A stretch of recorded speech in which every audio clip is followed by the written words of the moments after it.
NCAB times ಮೀಡಿಯಾಗೆ ಸ್ವಾಗತ. ನಾನು ದರ್ಶನ್ ಹುಣಸೂರು. ಪೋಸ್ಟ್ ಆಫೀಸ್ನ ಸೂಪರ್ ಸ್ಕೀಮ್ ಪ್ರತಿದಿನ 333 ರೂಪಾಯಿ ಸ್ಕೀಮ್ ಮಾಡಿ 17 ಲಕ್ಷ ರೂಪಾಯಿ ನಿಮ್ಮ ಕೈ ಸೇರುತ್ತೆ. ಹೇಗೆ ಹಾಗಿದ್ರೆ? ಪ್ರತಿಯೊಬ್ಬರಿಗೂ ಕೂಡ ತಮ್ಮ ಆದಾಯದ ಒಂದು ಭಾಗವನ್ನು ಉಳಿಸಬೇಕು ಅನ್ನುವಂಥ ಆಸೆ ಇರುತ್ತೆ. ಅವರು ತಮ್ಮ ಹಣವನ್ನು ಸುರಕ್ಷಿತವಾದ ಸ್ಥಳದಲ್ಲಿ ಹೂಡಿಕೆ ಮಾಡೋದಕ್ಕೆ ಬಯಸ್ತಾರೆ. ಉತ್ತಮ ಆದಾಯ ಪಡೆಯೋದಕ್ಕೂ ಕೂಡ ಬಯಸ್ತಾರೆ. ಉಳಿಸೋದಕ್ಕೆ ಹಲವಾರು ರೀತಿಯಾದಂಥ ಮಾರ್ಗಗಳಿದೆ. ವಿವಿಧ ಯೋಜನೆಗಳಲ್ಲಿ ಹೂಡಿಕೆ ಮಾಡುವ ಮೂಲಕ ಉತ್ತಮ ಆದಾಯವನ್ನು ಪಡೆಯೋದಕ್ಕೆ ಅಂಚೆ ಕಚೇರಿಯಲ್ಲಿ ಅನೇಕವಾದ ಅದ್ಭುತವಾದ ಯೋಜನೆಗಳಿದೆ.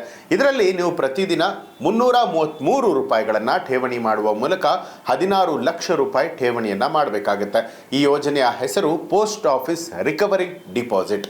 ಉಳಿತಾಯಕ್ಕೆ ಹಲವು ಆಯ್ಕೆಗಳಿದೆ, ವಿಶೇಷವಾಗಿ ದೇಶದ ಮಧ್ಯಮ ವರ್ಗದ ಕುಟುಂಬಗಳಲ್ಲಿ. ಆದರೆ ನೀವು ಪ್ರತಿದಿನ ಸಣ್ಣ ಮೊತ್ತವನ್ನು ಉಳಿಸುವ ಮೂಲಕ ಕೇವಲ 10 ವರ್ಷದಲ್ಲಿ 16 ಲಕ್ಷ ರೂಪಾಯಿಗಳನ್ನು ಉಳಿಸಬಹುದು. ಅಂಚೆ ಕಚೇರಿಯಲ್ಲಿ ಹಲವು ರೀತಿಯಾದಂಥ ಉಳಿತಾಯ ಯೋಜನೆಗಳಿರುವಂಥದ್ದು. ಅವುಗಳಲ್ಲಿ ಮರುಕಳಿಸುವಂಥ ಠೇವಣಿ ಯೋಜನೆ ಅಂದರೆ RD ಬಹಳನೇ ವಿಶೇಷವಾಗಿದೆ. ಇದರಲ್ಲಿ ಸರ್ಕಾರ ಅತ್ಯುತ್ತಮ ಬಡ್ಡಿಯನ್ನು ಕೂಡ ಕೊಡುತ್ತೆ. ಕೇವಲ 100 ರೂಪಾಯಿಯಲ್ಲಿ ಖಾತೆನ ತೆರೆಯಿರಿ. ಹೌದು, ಅಂಚೆ ಕಚೇರಿಯ ಅತ್ಯುತ್ತಮ ಸಣ್ಣ ಉಳಿತಾಯ ಯೋಜನೆಗಳಲ್ಲಿ ಸೇರಿಸಲಾದಂಥ ಈ ಒಂದು ಮರುಕಳಿಸುವಂಥ ಠೇವಣಿ ಖಾತೆಯಲ್ಲಿ ಅಂದರೆ RDಯಲ್ಲಿ ನೀವು ತಿಂಗಳಿಗೆ 100 ರೂಪಾಯಿ ಹೂಡಿಕೆ ಮಾಡುವ ಮೂಲಕ ನಿಮ್ಮ ಖಾತೆಯನ್ನು ತೆರಬಹುದು. ಇದು ಏಕ ಅಥವಾ ಜಂಟಿ ಖಾತೆಯನ್ನು ತೆರೆಯುವಂತಹ ಸೌಲಭ್ಯ ಕೂಡ ಹೊಂದಿರುವಂಥದ್ದು. ಪ್ರಸ್ತುತ ನೀವು ಈ ಯೋಜನೆಯಲ್ಲಿ 6.7% ಬಲವಾದ ಸಂಯುಕ್ತ ಬಡ್ಡಿಯನ್ನು ಕೂಡ ಪಡೆದುಕೊಳ್ಳಬಹುದು. ಅಲ್ಲದೆ ಈ ಹೊಸ ಬಡ್ಡಿ ದರವು ಜನವರಿ 1, 2024ರಿಂದಲೇ ಅನ್ವಯ ಆಗ್ತಾ ಇರುವಂಥದ್ದು. RDಯಲ್ಲಿ ಅಪಾಯ ಮುಕ್ತವಾದಂಥ ಹೂಡಿಕೆ ಅಂತಲೇ ಹೇಳಬಹುದು. ಅಂದರೆ ಅಂಚೆ ಕಚೇರಿಯಲ್ಲಿರುವಂಥ ಎಲ್ಲ ಇತರ ಉಳಿತಾಯ ಯೋಜನೆಗಳನ್ನು ನೋಡಿದಾಗ ಅಪಾಯ ಮುಕ್ತವಾಗಿದೆ. ಜೊತೆಗೆ RD ಹೂಡಿಕೆಯಲ್ಲಿ ಯಾವುದೇ ರೀತಿಯಾದಂಥ ತೊಂದರೆ ಕೂಡ ಇರೋದಿಲ್ಲ. ಇದರಲ್ಲಿ ಸರ್ಕಾರವು ಹೂಡಿಕೆ ಮೇಲೆ ಸುರಕ್ಷತೆಯನ್ನು ಖಾತರಿಪಡಿಸುತ್ತೆ. ಆದರೆ ಈ ಸಣ್ಣ ಉಳಿತಾಯ RD ಯೋಜನೆಯಲ್ಲಿ ಉತ್ತಮ ಪ್ರಯೋಜನಗಳನ್ನು ಹೊಂದಿರುವಂಥ ನೀವು ಪ್ರತಿ ತಿಂಗಳು ಸರಿಯಾದ ಸಮಯದಲ್ಲಿ ಹೂಡಿಕೆ ಮಾಡೋದಕ್ಕೆ ಮರಿಬಾರದು. ಏಕೆಂದರೆ ನೀವು ಯಾವುದೇ ತಿಂಗಳಿನಲ್ಲಿ ಒಂದು ಕಂತು ಹೂಡಿಕೆ ಮಾಡೋದಕ್ಕೆ ಮರೆತರೆ ನೀವು ತಿಂಗಳಿಗೆ 1% ದಂಡವನ್ನು ಪಾವತಿಸಬೇಕಾಗತ್ತೆ. ನೀವು ಸತತವಾಗಿ 4 ಕಂತುಗಳನ್ನು ತಪ್ಪಿಸ್ಕೊಂಡ್ರೆ ಆ ಖಾತೆ ಸ್ವಯಂ ಚಾಲಿತವಾಗಿ ಮುಚ್ಚಲ್ಪಡುತ್ತೆ.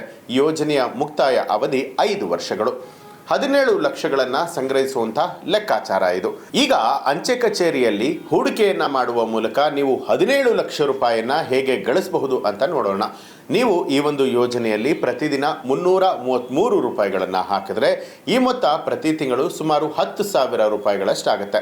ಅಂದರೆ ಅದನ್ನು ಮಾಡೋದ್ರಿಂದಾಗಿ ನೀವು ಪ್ರತಿ ವರ್ಷ 1.20 ಲಕ್ಷದವರೆಗೆ ಠೇವಣಿಯನ್ನು ಮಾಡಿರ್ತೀರಾ.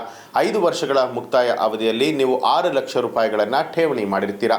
ಈಗ ನೀವು ಅಥವಾ ಶೇಕಡ 6.7 ಸಂಯುಕ್ತ ಬಡ್ಡಿಯೊಂದಿಗೆ ಲೆಕ್ಕವನ್ನು ಹಾಕಿದ್ರೆ ಅದು 1,13,659 ರೂಪಾಯಿಗಳಾಗಿರುತ್ತೆ. ಅಂದರೆ ನಿಮ್ಮ ಒಟ್ಟು ಮೊತ್ತ 7,13,659 ರೂಪಾಯಿ. ಅಂಚೆ ಕಚೇರಿಯ ಮರುಕಳಿಸುವಂಥ ಠೇವಣಿಯ ಮುಕ್ತಾಯ ಅವಧಿ 5 ವರ್ಷಗಳಾಗಿರ್ಬೋದು. ಆದರೆ ನೀವು ಅದನ್ನು ಇನ್ನೂ 5 ವರ್ಷದವರೆಗೂ ಕೂಡ ವಿಸ್ತರಣೆ ಮಾಡಬಹುದು. ಅಂದರೆ ಯೋಜನೆಯ ಮುಕ್ತಾಯ ಅವಧಿ 10 ವರ್ಷ ಆಗಿರುತ್ತೆ. ಈಗ ನೀವು 10 ವರ್ಷದಲ್ಲಿ ಠೇವಣಿ ಇಡುವಂತಹ ಮೊತ್ತ 12 ಲಕ್ಷ ಆಗಿರುತ್ತೆ. ಅದರ ಮೇಲೆ ನೀವು ಗಳಿಸಿದ ಬಡ್ಡಿಯನ್ನು ಸೇರಿ ಒಟ್ಟಾರೆಯಾಗಿ 5,08,546 ಆಗಿರುತ್ತೆ. ಈಗ 10 ವರ್ಷಗಳ ನಂತರ ನೋಡೋದಾದರೆ ಬಡ್ಡಿಯನ್ನು ಸಂಯೋಜಿಸಿದ ನಂತರ ಒಟ್ಟಾರೆಯಾಗಿ ನೀವು 17,08,546 ರೂಪಾಯಿಯನ್ನು ಪಡೆದುಕೊಳ್ತೀರಾ. ಈ ಒಂದು ಯೋಜನೆಯ ಮಾಹಿತಿ ನಿಮಗೆ ಯೂಸ್ಫುಲ್ ಅಂತ ಅನ್ಸಿದ್ರೆ ನಿಮಗೆ ಏನು ಅನ್ಸುತ್ತೆ ಅನ್ನೋದನ್ನ ಕಮೆಂಟ್ ಮಾಡಿ ತಿಳಿಸಿ. ಹಾಗೆ ನೀವಿನ್ನೂ ಕೂಡ ನಮ್ಮ ಚಾನಲ್ ಅನ್ನು ಸಬ್ಸ್ಕ್ರೈಬ್ ಮಾಡಿಲ್ಲ ಅನ್ನುವಂಥದ್ದಾದರೆ ಈಗಲೇ ಸಬ್ಸ್ಕ್ರೈಬ್ ಮಾಡಿ ಬೆಲ್ ಐಕಾನ್ ಒತ್ತಿ.